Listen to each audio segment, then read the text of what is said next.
Səfər hardan başlayır? Səfərin başlanma yeri. Burada da alimlər bəzi vaxtlara görə bəzi ölçülər deyiblər. Məsələn, deyiblər 16 fərsəx. Fərsəx ölçüsü də 1 fərsəxin 5 kilometrdir. 16 fərsəx da təxminən 80 kilometrdir.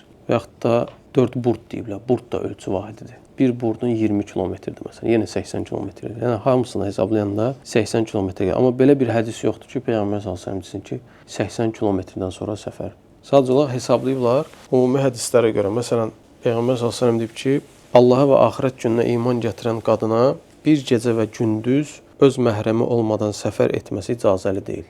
Yəni haramdır.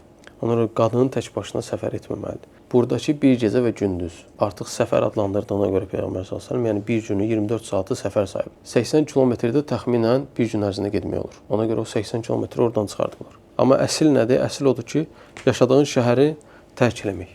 Yəni məsələn biz yaşayırıq Bakıda. Bakının ən axırıncı kəndləri hardadsa, oradan çıxdınsa qırağa və binalar gözdən itdisə, sən səfər niyyəti ilə getmisən. Bu şeylər tamamlanmalıdır səndə. Artıq sən səfərdə sayırsan.